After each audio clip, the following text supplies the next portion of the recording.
Hello guys, good morning to all of you. Today I am going to teach you the second lesson from intermediate prose. तो दोस्तों मैं जो lesson आपको पढ़ाने जा रहा हूँ यह lesson very important according to examination. यह लेसन परीक्षा के हिसाब से बहुत ही महत्वपूर्ण है। एवरी ईयर मैंने प्रत्येक साल इसमें से कुछ न कुछ ज़रूर पूछा जाता है। तो मैं चाहता हूँ कि आप बहुत ध्यान से इस लेसन को पढ़ें और देखें। जैसा कि लेसन आपको दिया है लॉस्ट स्प्रिंग। लॉस्ट मीन्स होता है खोया हुआ, स्प्रिंग माने बचपन। मैं आपको बताना चाहता हूँ दोस्तों कि इस लेसन में द राइटर एनिस जंग wants to draw the attention of the government to the poor people whose children are not able to go to school due to poverty। मतलब इस लेसन में जो लेखक हैं एनिस जंग, यह सरकार के ध्यान को उन गरीब लोगों के तरफ खींचना चाहती है जिनके बच्चे गरीबी के वजह से स्कूल जाने से वंचित हो जाते हैं, शिक्षा लेने से वंचित हो जाते हैं। उनको न प्रॉपर मेडिकल की सुविधा मिलती है, उनको न प्रॉपर एजुकेशन की सुविधा मिलती है, उनको न प्रॉपर ड्रेस ही मिलता है, न प्रॉपर भोजन मिलता है। और ये लड़के मजबूरी में बाल श्रम करने के लिए मजबूर हो जाते हैं। तो आपको बताना चाहते हैं, ज़्यादा टाइम न लेते हुए, I want to tell you about the writer. मैं आपको सबसे पहले इस लेखक के बारे में बताने जा रहा हूँ जिन्होंने इस लेसन को, इस महत्वपूर्ण कहानी को लिखा है। देखते हैं एनिस जंग। Anees Jung 1964 was born in Rourkela. Anees Jung जिनका जन्म 1964 में राउरकेला में हुआ था, and spent her childhood and adolescence in Hyderabad. और उन्होंने अपने बाल अवस्था को और किशोरावस्था को हैदराबाद में व्यतीत किया था। She received her education in Hyderabad. वे अपने एजुकेशन को कहाँ प्राप्त की थी? हैदराबाद में। रिसीव्ड मीन्स होता है प्राप्त करना। हैदराबाद में प्राप्त की थी। And in the United state of America. और बाद में वे फिर अपनी शिक्षा लेने के लिए कहाँ चली गई थी? United state of America. Her parents were both writers. उनके माता पिता दोनों लेखक थे, यानी कि ये लेखक परिवार से संबंधित थी जिनके माता पिता दोनों ही राइटर थे। Anees Jung began her career as a writer in India. और Anees Jung began her career मतलब अपने जीवन की शुरुआत की एज ए राइटर, एक लेखक के रूप में, इन इंडिया। यानी कि एनिस जंग अपने जीवन की शुरुआत भारत में एक लेखक के रूप में की थी। She has been an editor and columnist for major newspapers. और वह मुख्य अखबारों के एडिटर रही। एडिटर मीन्स होता है प्रकाशक, और कॉलमनिस्ट मीन्स होता है संपादक। वह मुख्य मेजर मीन्स मुख्य होता है, तो वह प्रमुख या मुख्य अखबारों के प्रकाशक भी रही और संपादक भी रही। In India and abroad. और वह भारत में भी रही और विदेशों में भी रही। And has authored several books.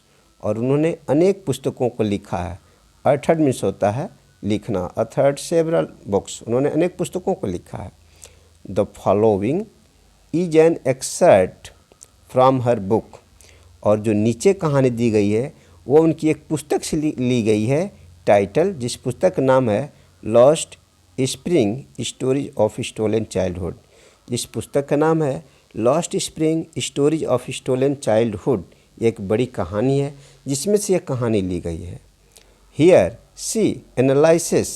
यहाँ पर एनिस जंग विश्लेषण करती हैं द ग्राइंडिंग पॉवर्टी, उन कष्ट देने वाली गरीबी के बारे में, एंड ट्रेडिशन, और उस परंपरा के बारे में, which condemn this children to a life of exploitation, जो इन बच्चों के लिए एक शोषित जीवन का अभिशाप बना हुआ है। जो इन बच्चों के लिए शोषण का अभिशाप बना हुआ है।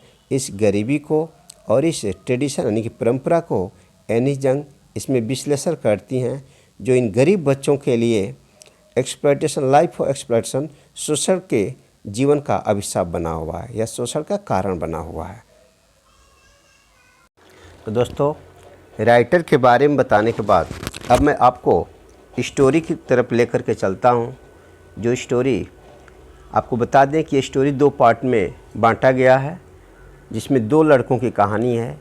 एक लड़का है साहेब ए आलम और एक दूसरा लड़का है मुकेश। ये 2 लड़के 2 परिवार से संबंधित हैं और दोनों के जीवन की अलग अलग कहानियाँ हैं। तो पहले पार्ट की जो हाईलाइटेड लाइन है वो लाइन है, समटाइम्स आई फाइंड ए रूपी इन द गार्बेज। मतलब मैं कभी कभी कूड़े के ढेर पर 1 रुपया पा जाता हूँ। समटाइम्स मीन्स कभी कभी होता है, आई फाइंड मतलब पा जाता हूँ, गार्बेज मीन्स होता है कूड़ा करकट या कूड़ा करकट। तो समटाइम्स आई फाइंड ए रूपी इन गार्बेज, मैं कभी कभी कूड़े के ढेर पर 1 रुपया पा जाता हूँ। ये हाईलाइटेड लाइन है फर्स्ट पार्ट का। अब देखिए लेसन पे चलते हैं, लेकिन इससे चलने से पहले दोस्तों आपसे कहते हैं आप मेरे चैनल को सब्सक्राइब कर दें, लाइक करें और कमेंट करें, ताकि आपको अच्छे से अच्छे वीडियो हम बना करके डाल सकें और पूरी डिटेल स्टोरी इंटरमीडिएट का होल सिलेबस आपको मेरे चैनल पर मिलेगा। चाहे वो ग्रामर हो या चाहे लिटरेचर का हो, पूरा सिलेबस मिलेगा। फुल तैयारी आपकी हो जाएगी, जिससे आप परीक्षा में अच्छे से अच्छे नंबर पा सकेंगे। तो दोस्तों आइए अब हम स्टोरी पे चलते हैं। दिया है, एनिस जंग कहती है, Y do you do this, तुम यह क्यों करते हो। आई आस्क साहब, मैं यह साहब से पूछती हूँ। यानी कि एनिस जंग बताती हैं कि Y do you do this, तुम यह क्यों करते हो। आई आस्क साहब, एनिस जंग बोलती हैं कि मैं यह बात साहब से पूछती हूँ। होम मतलब जिसे, आई एनकाउंटर एवरी मॉर्निंग, जिसे मैं प्रत्येक सुबह पाती हूँ, स्क्राउंजिंग फॉर गोल्ड, धन की तलाश करते हुए, इन द गार्बेज, कूड़े के ढेर पर, डंप ऑफ माई नेबरहुड, अपने पड़ोस में कूड़े के ढेर पर। गार्बेज में कूड़ा, डंप मीन्स होता है ढेर, जिसे मैं अपने पड़ोस में कूड़े के ढेर पर धन की तलाश करते हुए पाते हूँ। Once more I am going to repeat this line. देखिए एक बार फिर समझा रहा हूँ। Why do you do this, यह लाइन किसने बोला है, एनिस जंग, जो इसकी लेखक है। एनिस जंग कहती हैं, Y do you do this, तुम यह क्यों करते हो। आई आस्क साहेब, मैं यह बात साहब से पूछती हूँ। Home, I encounter every morning, scrounging for gold, जिसे मैं प्रत्येक सुबह धन की तलाश करते हुए पाती हूँ। In the garbage of dump, यानी कि कूड़े के ढेर पर, of my neighbourhood, neighbourhood means आप लोग जानते होंगे पड़ोस में, डंप मीन्स होता है कूड़े का ढेर, गार्बेज मैंने कूड़ा। तो मैं साहब से बात पूछती हूँ, उसे मैं प्रत्येक दिन सुबह अपने पड़ोस में कूड़े के ढेर पर स्क्राउंजिंग फॉर गोल्ड, धन की तलाश करते हुए पाती हूँ। तो Saheb left his home long ago, left means होता है छोड़ दिया, होम मतलब घर, लॉन्ग एगो मैंने बहुत पहले, यानी कि साहेब बहुत समय पहले अपने घर को छोड़ दिया। Set amidst the green field of Dhaka, उसका घर जो ढाका के हरे भरे खेतों के बीच में स्थित था। साहब अपने उस घर को छोड़ दिया, जो उसके घर ढाका के हरे भरे खेतों के बीच में, ग्रीन फील्ड ऑफ ढाका, उसका खेत जो ढाका के हरे भरे खेतों के बीच में स्थित था। देखिए green field of Dhaka, Dhaka के हरे भरे खेतों के बीच में स्थित था। His home is not even a distant memory, उसे अपने घर की दूर दूर तक, डिस्टेंट मीन्स होता है दूर दूर तक, मेमोरी में नहीं याद, दूर दूर तक याद नहीं है। देयर वर मैनी स्टॉर्म्स, वहाँ बहुत से तूफान आते थे। That swept away their fields and homes, जो उनके घरों को, उनके खेतों को बहा ले जाते थे। स्वेप्ट अवे मीन्स होता है बहा ले जाना। हिज मदर टेल्स हिम, यह बात उसकी माँ उससे बताती है। डैट इज वाई, यही कारण है, डैट इज वाई मीन्स होता है यही कारण है। दे मतलब वे लोग, लेफ्ट वे उस जगह को छोड़ दिए, looking for gold in the big city, और धन की तलाश में बड़े शहर में आ गए, वेयर ही नाउ लिव्स, जहाँ वे लोग अब रहते हैं। I have nothing else to do, मेरे पास करने के लिए कोई दूसरा कार्य नहीं है। देखिए फर्स्ट लाइन, यहाँ की लाइन का आंसर यहाँ दिया जा रहा है।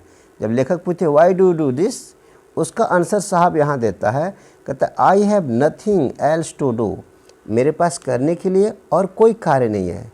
ही मटर्स, वह बरबराता है, लुकिंग अवे, दूसरी तरफ देखते हो। गो टू स्कूल, लेखक जो है एनिस जंग कहती है तो स्कूल जाया करो। आई से ग्लेवली, लेखक बोलती मैंने चतुराई से यह बात कही, यह मैं चतुराई से उसे बात कहती हूँ। रियलाइजिंग इमिजिएटली, और फिर मुझे तुरंत आभास हो जाता है कि हाउ हॉलो द एडवाइस, कि यह बात उसे कितनी खोखली लगी होगी। मस्ट साउंड मतलब मेरी आवाज़, मेरी सुझाव उसे कितनी खोखली लगी होगी। यानी कि लेखक ये कहना चाहती है मेरी सुझाव कितनी खोखली लगी, मतलब कहने का मतलब जिसके पास खाने की व्यवस्था नहीं है, रहने की व्यवस्था नहीं है, वो स्कूल कैसे जाएगा बिना कपड़े का, बिना जूते का, बिना बुक का। इसलिए राइटर कह रही है कि मेरी आवाज़ उसे मुझे तुरंत, रियलाइजिंग इमीडिएटली मतलब तुरंत आभास करते हुए, how hollow the advice must sound, कि यह आवाज़ उसे कितनी खोखली लगी होगी। Once more I am going to repeat this passage, तो दोस्तों एक बार फिर रिपीट कर रहा हूँ, जिसको आप ध्यान से देखें। अब पूरे लेसन का ट्रांसलेशन, हिंदी ट्रांसलेशन आपका तैयार हो जाएगा। आप इतना बढ़िया सीखेंगे कि आप दूसरे को पढ़ा के इसको समझा सकते हैं। तो एक बार फिर ध्यान से देखिए।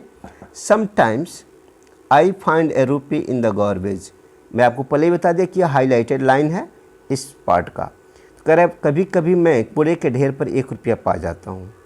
Y do you do this, तुम यह क्यों करते हो। आई आस्क साहब, मैं यह बात साहब से पूछती हूँ। होम आई एनकाउंटर, जिसे मैं प्रत्येक दिन पाती हूँ। एवरी मॉर्निंग, प्रत्येक सुबह को।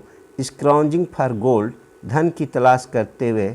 इन द गार्बेज डंप, कूड़े के ढेर पर। ऑफ माई नेबरहुड, अपने पड़ोस में। साहब लेफ्ट हिज होम लॉन्ग एगो, साहब बहुत समय पहले अपना घर छोड़ दिया। Set amidst the green field of Dhaka, उसका घर जो ढाका के हरे भरे खेतों के बीच में स्थित था। His home is not even a distant memory, उसे अपने घर की अब दूर दूर तक याद नहीं है। There were many storms that swept away their fields and homes, there were many storms, वहाँ बहुत से तूफान आते थे। That swept away their fields and homes, जो उनके घरों को और खेतों को बहा ले जाते थे। हिज मदर टेल्स हिम, उसकी माँ उसे यह बात कहती है। डेट इज़ वाई, यही कारण है। दे लेफ्ट, वे उस जगह को छोड़ दिए। Looking for gold in the big city, और धन की तलाश में बड़े शहर में आ गए। वेयर ही नाउ लिव्स, जहाँ वे अब रहते हैं। I have nothing else to do, मेरे पास करने के लिए और कुछ नहीं है। ही मटर्स लुकिंग अवे, वह दूसरी तरफ देखते हुए बड़बड़ाता है। गो टू स्कूल, आई से ग्लेवली, लेखक एनी जंग कहती है मैंने चतुराई से ग्लेवली मतलब मैंने चतुराई से कही कि स्कूल जाओ।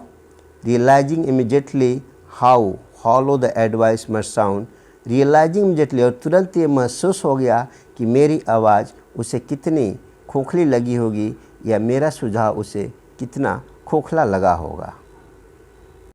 एनिस जंग जब उस लड़के से पूछते हैं कि तुम स्कूल क्यों नहीं जाते हो, तो वो लड़का इधर उधर देखते हुए उत्तर देता है, कहता है there is no school in my neighbourhood, कहता है कि मेरे पड़ोस में कोई स्कूल नहीं है। व्हेन दे बिल्ड वन, जब वो स्कूल बन जाएंगे, आई विल गो, तो मैं पढ़ने जाऊंगा। If I start A school will you come, तो जो राइटर है एनिस जंग कहती हैं if I start A school, if I started school, यदि मैं स्कूल बनवा दूं, विल यू कम, तो क्या तुम पढ़ने आओगे। आई आस्क हाफ जोकिंग, एनिस जंग कहती है कि मैं थोड़ा मज़ा लेते हुए उससे पूछती हूँ। Yes he says smiling broadly, वह जोर से हंसते हुए कहता है कि हाँ। A few days later I see him running up to me, कुछ दिनों के बाद से, ए फ्यू डेज लेटर मतलब कुछ दिनों के बाद, I see him running up to me, मैं उसे अपने तरफ दौड़ कर आते हुए देखती हूँ। इज योर स्कूल रेडी, और वह मेरे पास आकर पूछता है क्या आपका स्कूल बन गया है। It takes longer to build a school, I say, मैं उससे बताती हूँ कि it takes longer to build a school, कि स्कूल बनने में ज़्यादा समय लगता है। Embarrassed at having made a promise, मैं उस किए गए वादे पर घबराते हुए बात बोलती हूँ। डैट वॉज नॉट मीन, जिस वादे का कोई मतलब नहीं होता है। बट प्रोमिस लाइक माइन, किंतु मेरे जैसे वादे, abound in every corner of his bleak word, उसके अंधेरे संसार के प्रत्येक कोने में भरे हुए हैं। ब्लीक वर्ड, उस धुंधले संसार के प्रत्येक कोने में भरे हुए हैं। अबाउंड इन माने भरे हुए हैं। आफ्टर मंथ ऑफ नोबिंग हिम, महीनों तक उन्हें जानने के बाद, आफ्टर मंथ ऑफ नोबिंग हिम, महीनों तक उन्हें जानने के बाद, I ask him this name, his name, I ask him his name, मैं उससे उसका नाम पूछती हूँ।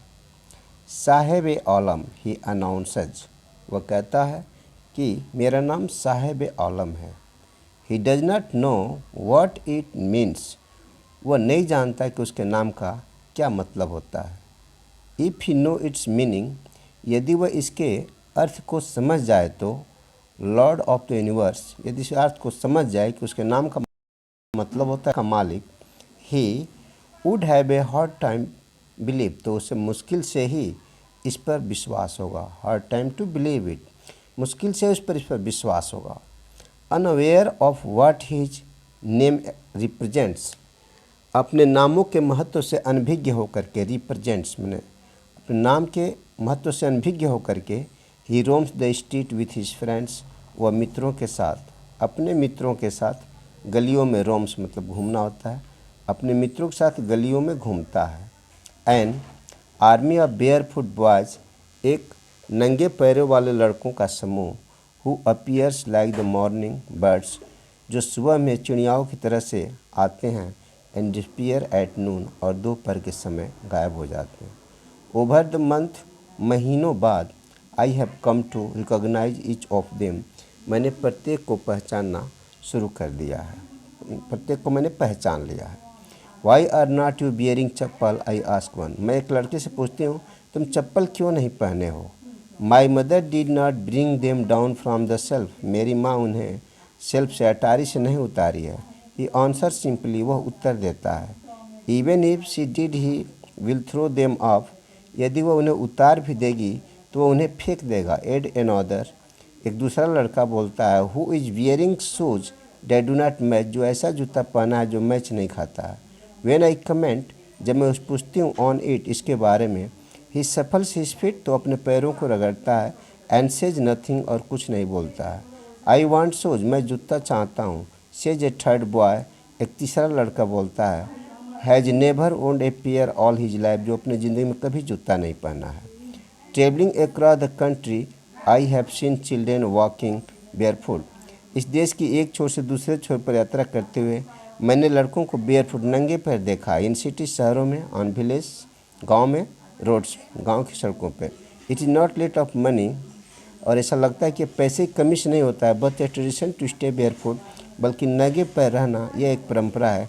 इज वन एक्सप्लेनेशन, यह एक व्याख्या बताते हैं। आई वंडर, मुझे आश्चर्य है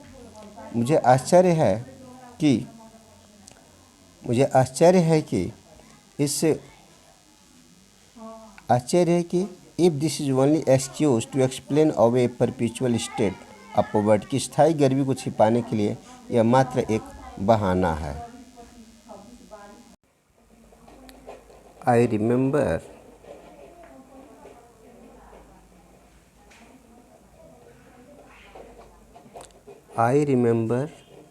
a story from Udupi once told me. I remember a story of a man. मुझे एक आदमी की कहानी याद आती है। I remember a story a man from Udupi once told me. मुझे एक आदमी की कहानी याद आती है। उडुपी, जो उडुपी का था, वंस टोल्ड मी, और मुझसे कहा था, यानी कि I remember a story a man from Udupi, Udupi से बताया गया एक आदमी की मुझे कहानी याद आती है।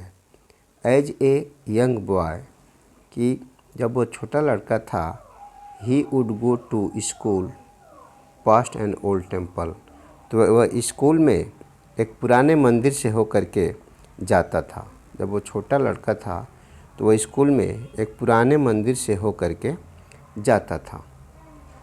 ही would go to school past an old temple, school में एक पुराने मंदिर से होकर जाता था। Where his father was a priest, जहाँ पर उसके पिताजी एक पुजारी थे। प्रिस्ट मीन्स पुजारी। He would stop briefly at the temple, वह मंदिर पर कुछ समय के लिए रुकता था। ब्रीफली मतलब थोड़े समय के लिए रुकता था। And pray for a pair of shoes, और उस मंदिर पर एक जोड़ी जूता के लिए प्रार्थना करता था। 30 ईयर्स लेटर, 30 वर्षों के बाद, I visited his town and the temple, मैं उसके नगर में और उस मंदिर के पास गया। Which was now drowned in a air of desolation, जो पूरी तरह से निर्जन हो चुका है, उजाड़ हो चुका है या बंजर हो चुका है। इन द बैकयार्ड, और आंगन में, where live the new priest, जहाँ पर नया पुजारी अब रहता था। There were red and white plastic chairs, वहाँ पर लाल और सफ़ेद रंग की कुर्सियाँ थी। A young boy dressed in a grey uniform, और एक छोटा सा लड़का भूरे रंग का ड्रेस पहना हुआ था। बियरिंग सॉक्स एंड शूज, जूते और मोजे पहना हुआ था। अराइविंग पैंटिंग, पैंटिंग मैंने हाँफते, वो हाँफते हुए आया। And three his bag on A folding bed, और एक फोल्डिंग बेड पर अपने बैग को फेंक दिया। लुकिंग एट द बॉय, उस लड़के को देखते हुए, I remember the prayer another boy, मुझे प्रार्थना करने वाले दूसरे लड़के की याद आ गई। Had made to the goddess, जब वह देवताओं से प्रार्थना किया था। When he had finally got a pair of shoes, और उसे अंततः एक जोड़ी जूता मिल गया था। Let me never lose them, मैं उसे कभी नहीं खोने दूंगा। The goddess had granted his prayer, देवताओं ने उसकी प्रार्थना को सुन लिया था। Young boys like the sons of the priest now wore shoes, और ये छोटा लड़का उस पुजारी के लड़के की तरह से जूता पहना हुआ था। But many others like the rag pickers, किंतु बहुत से लोग इन कचरा बीनने वाले लड़कों की तरह से, इन माई नेबरहुड, मेरे पड़ोस में, रिमेन शूजलेस, अभी भी बिना जूते के हैं। But many others like the rag pickers, किंतु कूड़ा करकट बीनने वाले इन लड़कों की तरह से बहुत से लड़के, इन माई नेबरहुड, मेरे पड़ोस में, रिमेन शूजलेस, बिना जूता के हैं। My acquaintance with the barefoot rag pickers lets me to Seemapuri, my acquaintance means होता है मेरा परिचय, with the barefoot rag pickers, नंगे पैरों वाले कूड़ा बीनने वाले लड़कों से मेरा परिचय। लेट्स मी टू सीमापुरी, मतलब मुझे सीमापुरी की तरफ ले जाता है या याद दिलाता है।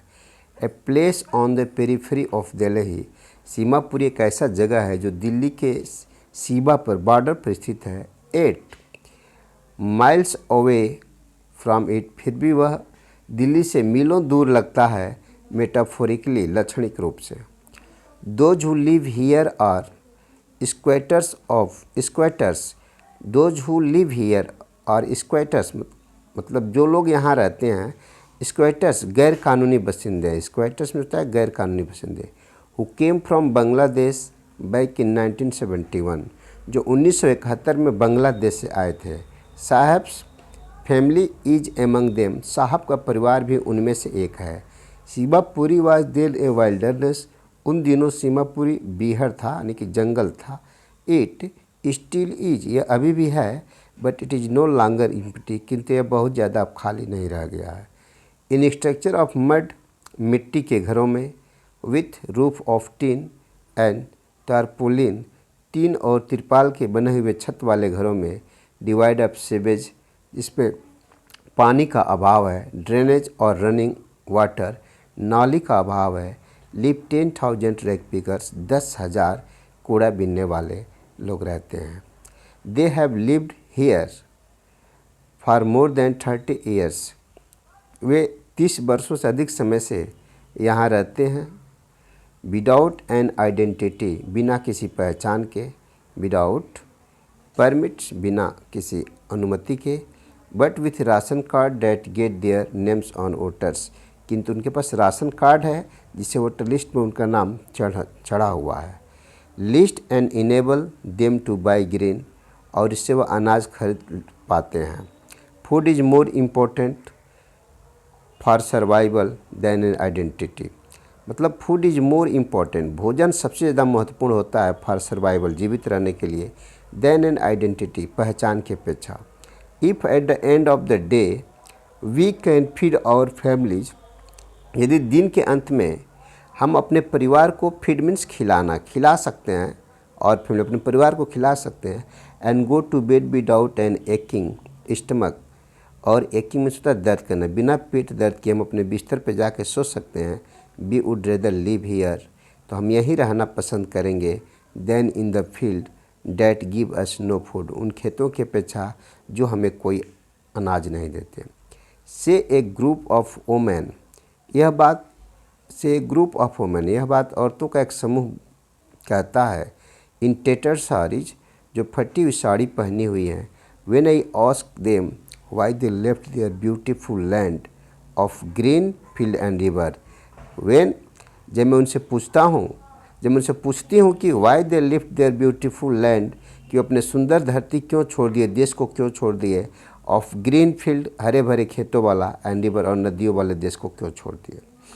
Where ever they find food, जहाँ कहीं भी उन्हें भोजन मिलता है, दे पिच देयर टेंट, वहीं अपनी तंबू गाड़ देते हैं। डैट बिकम ट्रांजिस्ट होम, वह उनका अस्थायी घर बन जाता है। Children grow up in them, बच्चे भी इनमें पलते बढ़ते हैं। बिकमिंग पार्टनर इन सर्वाइवल, और उनके जीविका में वे भी सहयोगी होते हैं।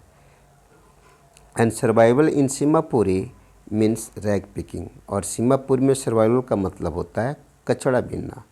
थ्रू द ईयर्स, बरसों से, it has acquired the proportion of fine art, इसने एक ललित कला का रूप ले लिया है। Garbage to them is gold, यह कचड़ा उनके लिए सोना है। It is their daily bread, यह इनकी रोज़ाना की रोटी है। A roof over their head, उनके सर के ऊपर छत है। Even if it is a leaking roof, भले ये चूने वाला छत है, but for a child it is even more, किंतु एक बच्चे के लिए यह इससे भी बड़ी चीज़। हेलो दोस्तों, तो पार्ट 2 पढ़ने और देखने के लिए मेरे चैनल को सब्सक्राइब करें, लाइक करें और शेयर करें। Thanks for watching my video.